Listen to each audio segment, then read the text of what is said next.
Hi everyone, welcome back to Homemaking 101. Today I'm going to be showing you a quick video on how to make a crock pot recipe. So this is, you can do chicken enchilada, or I'm doing ground turkey today. You could also do ground beef. So let's go ahead and get started. So I went ahead and cooked my turkey, my ground turkey, and then we added 2 packets of taco seasoning. You can also just do chili powder as well if you don't want to use the packet seasonings. We put a bag of frozen corn, 2 cans of black beans, 2 cans of fire roasted tomatoes, and a large jar of salsa. You can also use enchilada sauce too if you want. That's what my recipe did originally call for, but I like to substitute salsa for it instead. So what we're doing in our crock pot here is we're doing layers. So we're taking our mixture right here, we're layering it in, and then we're tearing up tortillas and we're gonna layer on top here again.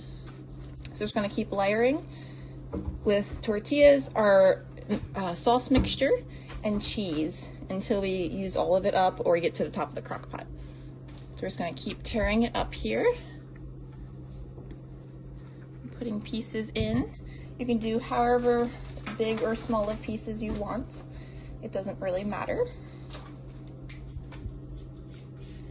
And then this just has to sit in the crock pot for 40 minutes to an hour to heat up.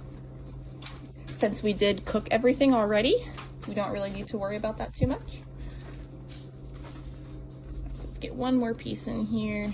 Oops, it's kind of big. There we go. All right, so now we're just using Mexican style cheese, and we're just gonna go ahead and sprinkle a little bit on top.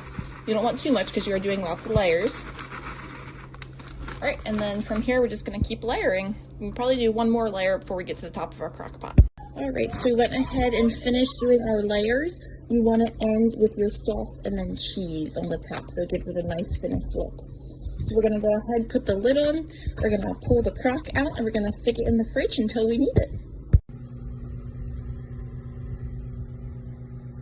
So with our extra tortillas, we're gonna make tortilla chips to dip in our enchiladas. So what we're gonna do is just cut our tortillas. I'm doing 2 at a time here to save some time. You're just basically gonna cut it in kind of a small pie. So you just want little tiny sections, kind of like a tortilla shape. Okay, so there we go. So we have our tortilla shape here, and these are gonna shrink a little bit when we bake them. So you want them slightly bigger than what you think. So we're gonna go ahead and move these aside and do all of our tortillas like this, and then we'll go ahead and move on to the next step. Okay, so we have our big pan here. We're gonna go ahead and spray our pan with some cooking spray, just so our tortillas don't stick.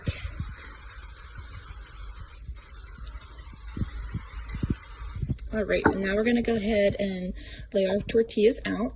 Some of ours got a little funny shaped because we had just a few pieces left. It wasn't a full tortilla. You want to lay them out. You don't want them to be on top of each other at all, but you can get them pretty close. We might need another pan too.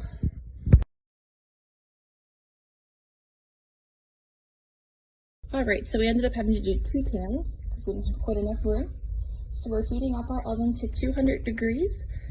We're going to just sprinkle them with a tiny bit of olive oil. And then we're going to put them in the oven at 200 for about 10 minutes until they start to get crunchy. They may need to be slightly longer. You just want to keep peeking on them every so often. I also forgot to tell you, after you put oil on them, we're going to go ahead and sprinkle them with some sea salt. Because tortilla chips are normally salty. If you don't want them salty, you can skip this part. But we like our tortilla chips salty. So we're going to go ahead and put some salt on them. You don't want to do too much because you can always put more on later. Go ahead and sprinkle that, and then we're gonna close up our oven here and let them bake. All right, so we went ahead and baked these for 10 minutes on 200, and then we went ahead and turned it up to 350 degrees for about 5 to 6 minutes. So now they're nice and crunchy. I don't know if you can hear that or not. You can see some of them got bubbles in them. So we're just gonna let them sit here and cool on the pan.